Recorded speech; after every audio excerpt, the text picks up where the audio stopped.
धीरे धीरे करके आम आदमी पार्टी चीफ और दिल्ली सीएम अरविंद केजरीवाल की मुसीबतें बढ़ती जा रही है, जहां वे दिल्ली लिकर पॉलिसी केस में ईडी और सीबीआई द्वारा अरेस्ट किए जा चुके हैं और स्कैम के किंग पिन घोषित हो चुके हैं। वहीं आपको बता दें कि अब जाकर दिल्ली सीएम अरविंद केजरीवाल को Swati Maliwal sexual assault case में भी शामिल कर लिया गया है। दिल्ली पुलिस ने अपने फाइल चार्जशीट में स्टेट किया है कि जिस दिन स्वाति मलिवाल को दिल्ली सीएम रेसिडेंस में विभव कुमार द्वारा असॉल्ट किया गया था, उस दिन दिल्ली सीएम भी अपने रेसिडेंस पर मौजूद थे। ये एलिगेशन दिल्ली सीएम को बहुत ही बुरे लाइट में शो कर रहा है कि उनके प्रेजेंस में एक महिला के साथ छेड़छाड़ हुई है। इस केस में विभव कुमार को एक फटकार सुप्रीम कोर्ट की भी पड़ी है, जो कि उनकी परेशानियां और बढ़ा देगा जब सुप्रीम कोर्ट में इस केस की नेक्स्ट हियरिंग होगी। जहां ये सब हो ही रहा है, वहीं आपको बता दें कि दिल्ली हाई कोर्ट में एक केस की सुनवाई में जज भी सेंट्रल एजेंसी के कंडक्ट से काफी शॉक दिखे हैं और ईडी से सवाल करते हुए जस्टिस नीना बंसल ने क्या पूछा है, हम आगे देखेंगे। पर उससे पहले आपको बताना काफी जरूरी है कि दिल्ली एक्साइज पॉलिसी केस में दिल्ली सीएम अरविंद केजरीवाल की जुडिशियल कस्टडी बढ़ा दी गई है। राउस एवेन्यू कोर्ट में स्पेशल जज कावेरी बवेजा ने ये जुडिशियल कस्टडी 20 अगस्त तक एक्सटेंड कर दी है। तो इसका मतलब ये है कि तब तक तो दिल्ली सीएम जेल में ही दिखने वाले हैं, जहां उन्हें इस मामले में झटका मिला है। वहीं आपको बता दें कि बीते दिन दिल्ली हाईकोर्ट में जस्टिस नीना बंसल की बेंच के सामने ईडी द्वारा फाइल्ड उस प्ली की सुनवाई हो रही थी, जिसमें उन्होंने ट्रायल कोर्ट में जज न्याय बिंदु द्वारा केजरीवाल को दिए गए बेल को चैलेंज किया था।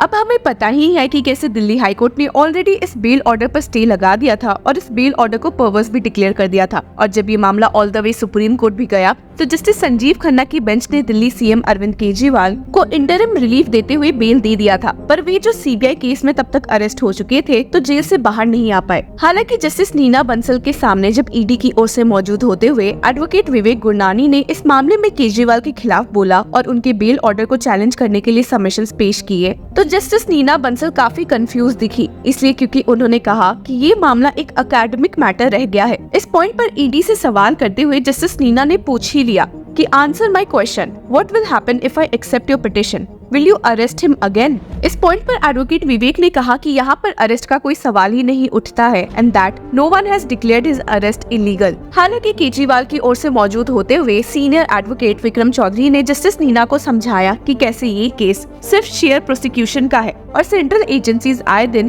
केजरीवाल को जेल में ही बंद रखना चाहती है। जब तक जस्टिस नीना इस बारे में सोच पाती, तब तक एडवोकेट विवेक ने रिक्वेस्ट किया कि क्योंकि एएसजी एसवी राजू मौजूद नहीं है, तो जज इस मामले को किसी और दिन के लिए रख दे, जिसके बाद जस्टिस नीना बंसल ने इसे 5 सितंबर के लिए शिफ्ट कर दिया है। इस मामले में जहां केजरीवाल को रिलीफ मिलते नहीं दिख रही है, वहीं आपको याद दिला दे कि अभी कुछ दिनों पहले ही जस्टिस नीना बंसल ने सीबीआई द्वारा अरविंद केजरीवाल की अरेस्ट को अपहेल्ड किया था और कहा था कि ये अरेस्ट गलत नहीं है। अपने ऑर्डर में she has stated that It cannot be said that the arrest was without any justifiable reason. इसके साथ ही जस्टिस नीना बंसल ने दिल्ली सीएम द्वारा filed bell plea in the CBI case को डिसमिस करते हुए उन्हें ट्रायल कोर्ट जाने को भी कहा था। The bench had stated, so far as bail application is concerned, it is disposed of with liberty to approach the trial court. इस केस की हियरिंग काफी हीटेड थी, जहां पर सीनियर एडवोकेट सिंघवी ने दिल्ली सीएम की ओर से मौजूद होते हुए स्टेट किया था कि CBI didn't intend to and did not have any material to arrest. This is an arrest in the sake of form that if he comes out, it is an additional insurance arrest. I have 3 release orders in my favor.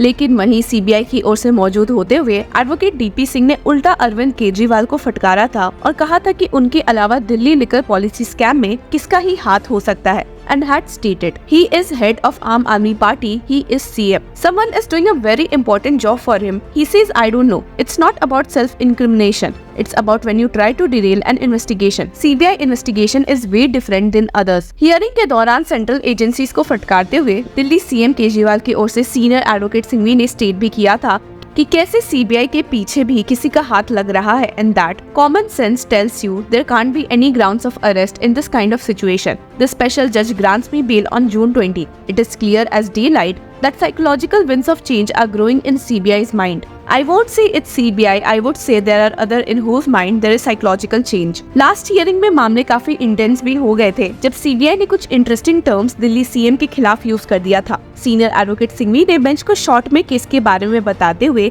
CBI के submissions को counter किया था और CBI द्वारा used शब्द Sutradhar, puppeteer को काफी फटकारा था। Senior advocate Singhvi stated, Sutradhar शब्द यूज हुआ है सीबीआई पोएटिक है। पहली बार एक्सरसाइज पॉलिसी का डेवलपमेंट सितंबर 4, 2020 को शुरू हुआ। एक साल तक 9 एक्सपर्ट कमिटीज ने इस पर काम किया। इनमें 4 डिपार्टमेंट शामिल थे। एक साल के बाद जुलाई 2021 में पहली बार पॉलिसी पब्लिश हुई। कम से कम 50 ब्यूरोक्रेट्स इन्वॉल्व थे। लेफ्टिनेंट गवर्नर ने भी साइन किया। सिर्फ लेफ्टिनेंट गवर्नर और मिस्टर केजरीवाल ने साइन किया। सीबीआई काउंसिल डीपी सिंह के आर्गुमेंट्स को काउंटर करते हुए सिंघवी ने कहा कि मैं लेफ्टिनेंट गवर्नर को को-अक्यूज बनाना नहीं चाहता, लेकिन मिस्टर डीपी सिंह अपने लॉजिक से उन्हें अक्यूज बनाना चाह रहे हैं। 50 ब्यूरोक्रेट्स इंक्लूडिंग चीफ सेक्रेटरी को भी को-अक्यूज बनाना चाहिए। अब जब यहाँ एलजी की बात हो रही है तो आपको बता दे कि सुप्रीम कोर्ट के एक जजमेंट ने अलग ही झटका आम आदमी पार्टी को दिया है। सुप्रीम कोर्ट बेंच, जिसमें कि सीजीआई डीवाई चंद्रचूड़, जस्टिस जेबी पर्दीवाला और पीएस नरसिम्हा मौजूद थे, ने ये हेल्ड किया है कि एलजी द्वारा एमसीडी में 10 मेंबर्स को नॉमिनेट करना एक स्टैट्यूटरी पावर है और न कि एग्जीक्यूटिव पावर। अब क्योंकि ये पावर स्टैट्यूटरी है और एलजी को दिल्ली म्युनिसिपल कॉर्पोरेशन एक्ट से ये पावर मिलती है, तो ऐसे में वे बिना इलेक्टेड गवर्नमेंट के एड के ये नॉमिनेशन कर सकते हैं। The supreme court bench head section 3 subsection 3B1 of the DMC Act 1957 provides that the LG can nominate 10 persons with special knowledge in municipal administration to the DMC. Since it was a statutory power and not an executive power, the LG was expected to act as per the statutory mandate and not as per the aid and advice of the Delhi government. सिर्फ यही नहीं बल्कि supreme court bench ने अपने order में ये भी state किया है कि उन्होंने पहले ही क्लैरिफाई किया है, if the parliament makes law in relation to a subject in list 2 state list और list 3 concurrent list, the executive power of the GNCTD will be limited to that extent. Delhi CM के जेल में रहने के बावजूद भी उनके पार्टी के लीडर्स उन्हें सपोर्ट करने में पीछे नहीं रहे हैं और एक ओकेजन पर आम आदमी पार्टी लीडर संजय सिंह ने क्या कहा है, चलिए सुन लेते हैं। सरकार के साथ केंद्र सरकार का बर्ताव चल रहा है और खास तौर से हमारे मुख्यमंत्री अरविंद केजरीवाल जी के साथ जो बर्ताव चल रहा है उसके बारे में चर्चा हुई और एक अच्छी शिष्टाचार मुलाकात हुई। आज इसी के लिए मैं आया था। बाकी जो आने वाले दिनों में चुनाव हैं 3 राज्यों में और फिर दिल्ली में, तो उसमें कैसे बीजेपी को बड़ी शिकस्त देनी है वो हम सबका लक्ष्य होगा। विधानसभा चुनाव महाराष्ट्र में आने वाले हैं, उसमें आम आदमी पक्ष पार्टी नहीं वो कोई ऐसी क्या भूमिका रहेगी? हमारी भूमिका रहेगी बीजेपी हारे बस। तो महाविकास आघाड़ी में शामिल होंगे? मैं कह रहा हूँ मैं और कोई बात नहीं कर रहा हूँ, मैं सिर्फ कह रहा हूँ हमारी भूमिका ये रहेगी हर जगह तानाशाही देश के अंदर करने वाली पार्टी हारे। विनेश फोगाट के साथ बहुत बड़ी साजिश हुई है और मैं ऐसा मानता हूँ कि जब कोई खिलाड़ी किसी इतने बड़े खेल प्रतियोगिता में ओलंपिक में जा रहा है उस समय उसका वजन होता है, हर कुश्ती के पहले उसका वजन होता है, क्वार्टर फाइनल जीत। पर इसके बावजूद देखा जाए तो हर जगह से ही आम आदमी पार्टी चीफ और दिल्ली सीएम अरविंद केजरीवाल को बुरी तरह से मात मिल रही है। आने वाला वक्त ही जल्दी बता सकता है कि दिल्ली सीएम अरविंद केजरीवाल अब कब तक ही जेल में रहेंगे। उनसे जुड़े लीगल न्यूज से अपडेटेड रहने के लिए कीप फॉलोइंग लॉ चक्रा।